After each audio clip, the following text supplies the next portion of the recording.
اعوذ باللہ من الشیطان الرجیم، بسم اللہ الرحمن الرحیم۔ ایک بڑا انٹرسٹنگ محاورہ ہے اور مجھے بڑا دل کے میرے قریب بھی ہے۔ وہ کہتے ہیں، اور یہ صاحب جو چیزیں پرووک ہوتی ہے نا، یہ پرووک اسی طرح ہوتی ہیں کہ اس ہفتے میں جو میں کاؤنسلنگ کر رہا ہوتا ہوں، پیچھے کچھ لوگوں نے کوئی باتیں پوچھی ہوتی ہیں، کوئی پروگرام کر رہا ہوتا ہوں، اس میں کوئی سوال آ جاتا ہے، اس کے جواب میں وہ چیز پرانی یاد آ جاتی ہے، تو پھر میں اس کے اوپر ریکارڈ بھی کروا دیتا ہوں یا اسی میں بھی بول دیتا ہوں، اس میں سے ایک کلپ نکال لیتے ہیں۔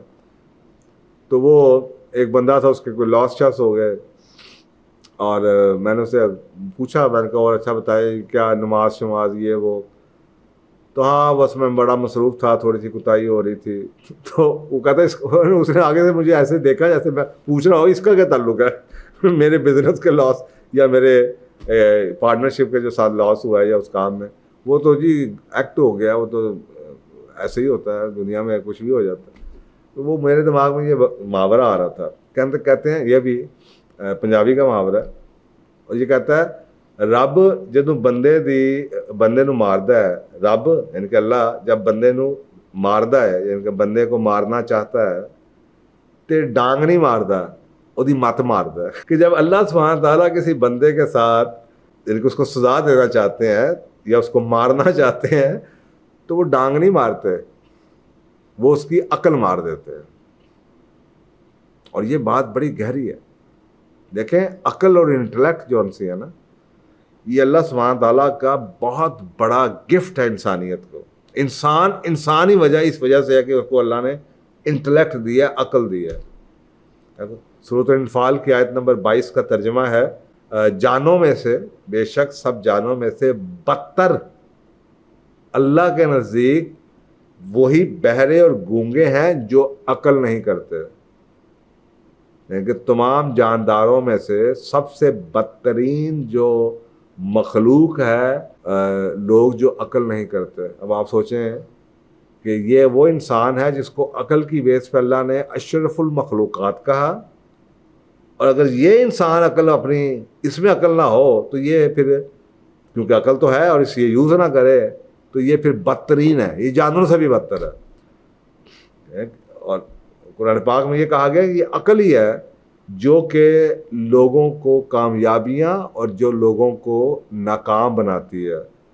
تو سورۃ 58 کی 11 نمبر قرآن پاک میں جو آیت ہے 58 سورت کی 11 نمبر، اس میں کہا گیا اللہ ایمانداروں کے اور انہیں جن کو علم دیا گیا ہے درجے بلند کرے گا۔ اب آپ سوچیں، ایک ایماندار وہ لوگ، اللہ ایماندار والے لوگ، اور دوسرے وہ لوگ جن کو اللہ نے علم دیا۔ تو یہ علم ایسا ہے جو کہ آپ کو ایک دوسرے سے سبقت دلواتا ہے۔ اور سورۃ یونس میں آیت نمبر 100 میں کہا گیا، اور جو لوگ بے عقل ہیں اللہ ان پر نجاست ڈال دیتا ہے اور غلاظت ڈال دیتا۔ اب وہ غلاظت کیا ہے؟ جہالت کی غلاظت ہے۔ جب وہ جاہل ہو گئے نا، اب وہ کچھ بھی کر لیں گے۔ کیونکہ میں پچھلے پروگرام میں جو بات کر رہا تھا کہ وہ معاشرے کا آوے بگڑ گیا کیونکہ ہم نے لوگوں کو برائی کو برائی کہنا ہی چھوڑ دیا، عقلیں مر گئی ہیں۔ اب پوائنٹ جون سا جو ڈسکشن میں بات کی جائے، یہ ایک بندہ یہ کہہ رہا ہے کہ یار یہ اچھی بات نہیں ہے۔ کیوں اچھی بات نہیں ہے بیٹا؟ اللہ نے منع کیا ہے۔ چھوڑیں جی، ہر بندہ کرتا ہے۔ اب آپ خود سوچیں، نعوذ باللہ، دلیل اللہ کی دی جا رہی ہے، آیت قرآن کی کوٹ کی جا رہی ہے، حدیث کا ذکر کیا جا رہا ہے۔ ہمیں یاد پڑتا ہے جب ہم چھوٹے ہوتے تھے اور ہمیں آگے قرآن یا حدیث کی بات کی جاتی تھی تو ہمارے منہ کے آگے زپ لگ جاتی تھی۔ یعنی کہ جب والد صاحب یہ کہتے تھے نا کہ بیٹا میں کیا کروں، یہ تو اللہ کا حکم ہے، تو ہم چپ ہو جاتے تھے۔ ہماری جسارت نہیں پڑتی تھی کہ ہم اس پہ آرگو کریں گے، یار یہ تو اللہ کے اوپر بات آ گیا، میں کیا آرگو کروں۔ آج کل کی حالت یہ ہے، آپ اللہ یا رسول کا کوئی حوالہ دے رہے ہیں، آپ یہ میڈیا پہ روز دیکھتے ہیں، تو آگے سے جواب کس چیز کا آتا ہے؟ چھوڑیں جی، یہ دیکھیں دنیا یہ کر رہی ہے، تو کیا نعوذ باللہ یہ لوگ سارے اللہ کے ڈیوائن میسج سے ان کی زیادہ کریڈیبلٹی ہے؟ یہ تو حالات ہیں۔ تو بیچارے کیا لوگ آج کل اللہ کا نام لیں اور کیا ان کے ساتھ تو وہ سلوک کیا جاتا ہے۔ اور یہ بھی آپ کو پتہ ہے، حدیث ہے کہ آخر الزمان میں یہی ہوگا کہ جو دین کا نام لینے والے لوگ ایسے ہی ہوں گے جیسے کہ ان کے ہاتھ میں جلتا کوئلہ کو پکڑا دیا جائے، اتنی تکلیف میں ہوں گے، اب اس لیے لوگ بات ہی نہیں کرتے۔ وہ بندہ خود ہی شرمندہ ہو جاتا ہے کہ یار اس شخص نے بات ہی ختم کر دی, میں نے اس کو اس اللہ سے اوپر اب کیا ہے, قرآن سے اوپر کون سی آیت, کس کا حوالہ دوں میں؟ تو اگر یہ ماننے کو تیار ہی نہیں تو بات ختم ہوگی. میری اس کی دلیل اور اس کی دلیل اور اس کی دنیا کی دلیل, میں کیا اس کو دلیل دوں؟ جو اللہ کو ماننے کو تیار نہیں ہے, اللہ کی بات کو یا رسول کی بات رسول کی بات کو, او بھائی وہ اس کو میں کیا سمجھاؤں؟ تو اللہ سبحانہ تعالیٰ کے لاز ہیں. اللہ تعالیٰ کہتا ہے قرآن پاک میں, اللہ سبحانہ تعالیٰ نے کہا کہ میں اپنے قانون کو یا اپنی سنت کو نہیں بدلتا. تو اس کا مطلب یہ ہے کہ اللہ سبحانہ تعالیٰ جب بھی کچھ چاہتے ہیں تو اس سے پہلے سب اسباب لگ جاتے ہیں. اب یہ نہیں ہوگا کہ جناب آپ کی گاڑی جاتے جاتے کچھ ہو جائے تو صاف ذرا کچھ تو ہوگا, ٹائر پھٹے گا. اگر آپ کی موت آئی ہے کوئی ٹائر پھٹ جائے گا. اسباب تو ان کے فزیکل لا تو ایک کریٹ کیا جائے گا نا, کیونکہ ایک میٹا فزیکل ہے, وہ میٹا فزیکل ہے اللہ جس کو آپ دیکھتے نہیں ہیں, اللہ کی ڈیزائر, اللہ کی وش, اللہ نے یہ چاہا. تو کچھ نہ کچھ فزیکل لا ضرور ہو جائے گا.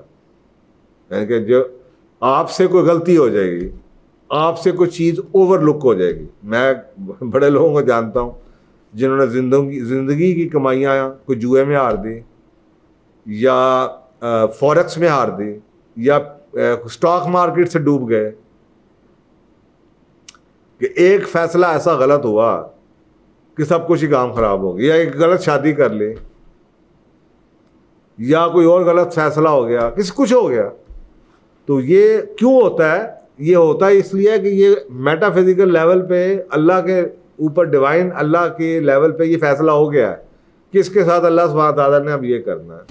تو اب وہ فزیکل لا بنے گا ایک, یعنی کہ سبب کریٹ کر دیا جائے گا کہ بھائی اس سے کوئی چیز اوور لک ہو جائے گی, یہ غلط کانٹریکٹ کر دے گا, اس سے غلط فیصلہ ہو جائے گا, کسی غلط بندے کو ہائر کر لے گا, کسی غلط سے شادی کر لے گا, کوئی بزنس کا غلط ڈیسیژن لے لے گا, کسی کے کہنے میں سارے پیسے اسٹاک میں لگا دے گا, یا کچھ چیز بیچ کے کچھ اور لے لے گا, وہ ڈوب جائے گی, یا فائدہ لے لے گا, وہ مارکیٹ وہ سوسائٹی جون سی ہے وہ جناب بعد میں پتہ چلے گا فراڈ نکل آیا. اور ایسا ہوتا ہے. اور یہی آپ کو کوشن کی جا رہی ہے اس کے اندر کہ جناب جب اللہ تعالیٰ کسی بندے نو ماردا ہے تو وہ ڈانگ نہیں ماردا, وہ مت ماردا, عقل مار دیتے ہیں اللہ تعالیٰ. وہ بندے اپنے ہاتھ سے بے وقوفیاں خود اپنی عقل چھوڑ کے ایسے سٹیپ کرتا ہے کہ لوگ کہتے ہیں یار اتنا بڑا کامیاب آدمی, اتنے اس کی زندگی کے 100 فیصلے ٹھیک, یہ اس نے کیا کیسے؟ لیکن اس کو خود ہی نہیں پتا. بات یار پتہ نہیں میں کیوں کیتا. یہ ہے محاورہ کہ مت کیسے ماری جاتی ہے. اسی لیے کہتے ہیں کہ اللہ سبحانہ تعالیٰ کے نماز پڑھیں, ہر رکعت میں آپ کہتے ہیں اہدنا الصراط المستقیم, اللہ مجھے سیدھے راستے پہ لا. مجھے نہیں پتا دنیا کیا کر رہی ہے, دنیا کیا کروا رہی ہے, لیکن اللہ ان کے آپ کو سوچیں نا, آپ بار بار اللہ سے التجا کر رہے ہیں, اللہ مجھے پتا ہے دنیا میں کیا ہو رہا ہے, میں کس کی بات سنوں کس کی بات نہ سنوں, سب کچھ آوے کا آوا بگڑا, اللہ مجھے سیدھے راستے پہ لا. تو اللہ سبحانہ تعالیٰ بھی آپ کو سیدھے راستے پہ چلائیں گے. نہیں, اگر آپ کا لنک ٹوٹ جاتا ہے تو بس پھر کہانی ختم ہے. پھر آپ دنیا کہیں نہ کہیں آپ کے ساتھ وہ کرے گی کہ آپ بعد میں سوچتے رہیں گے. استخارہ ایک اور آپشن ہے کہ آج کل کے دور میں جب آپ کسی پہ ٹرسٹ نہیں کر سکتے تو آپ اللہ پہ ٹرسٹ کر لیں, استخارہ کر لیں. آپ کو پتہ ہے اس کے اوپر کئی احادیث ہیں. رسول اللہ صلی اللہ علیہ وسلم اپنے صحابہ کو کیسے سکھاتے تھے استخارہ کیسے کیا جاتا ہے. دعائے استخارہ ہے, آپ جن کے اس کا جو بھی فیصلہ ہو جو, لیکن یہ صرف آپ کی طرف سے اس چیز کی کو سمجھنا, اقرار کرنا کہ اللہ سب, میں کسی پہ کوئی شخص ٹرسٹ کے قابل نہیں. اللہ سبحانہ تعالیٰ مجھے نہیں پتا یہ دنیا کے لوگ کیا کر رہے ہیں, آپ مجھے میرے لیے اس کام کو آسان کر دیں یا مجھے اس سے دور کر دیں کہ میرے لیے یہ دنیا اور آخرت میں اور معاشی طور پہ بہتر نہیں. آپ التجا کر رہے ہیں. تو پھر ایسے ہی اگر آپ اس طرح کی باتیں کریں گے تو امید ہے کہ اللہ تعالیٰ آپ کی مت نہیں مارے گا. آپ نعوذ باللہ اپنے آپ کو وہ جو ایروگنس آ جاتی ہے تجربے کی بیس پہ, اس سے بچا لیں گے. اور اس التجا میں اللہ سبحانہ تعالیٰ یہ کہیں گے نہیں, یہ میرا بندہ مجھ سے روز نماز میں رک کے کہتا ہے اللہ مجھے نہیں پتا, باپ یہ کہتا ہے, ماں یہ کہتی ہے, دوست یہ کہتے ہیں, ٹی وی یہ کہتا ہے, سوشل میڈیا یہ کہتا ہے, دنیا یہ کر رہی ہے, اللہ مجھے نہیں پتا.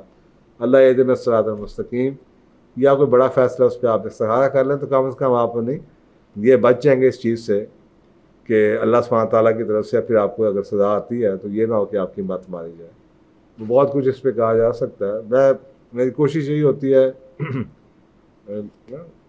سالہ سال کی تجربے، سالہ سال کی تحقیق اور اپنی لائف کے ایکسپیرئنسز، کاؤنسلنگ کے لوگوں سے باتیں، تو اس کو 5 منٹ 8 منٹ میں کنکلوڈ کرنا بڑا ڈانٹنگ ٹاسک ہوتا ہے. تو میری کوشش ہوتی ہے کہ میں کم سے کم اس کا حق ادا کر کے کم سے کم آپ کو بات پوری کہہ دوں. اگر نہیں سمجھ آئے گی تو کوئی اور اس کے بعد آپ سوال پوچھ لیجیے گا. تو یہ ہے جناب، رب جدوں بندے نو ماردا ہے تو ڈانگ نہیں ماردا، وہ دی مت ماردا. اللہ تعالیٰ ہم سب کو بچا کے رکھے کہ ہماری مت نہ ماری جائے. جزاک اللہ.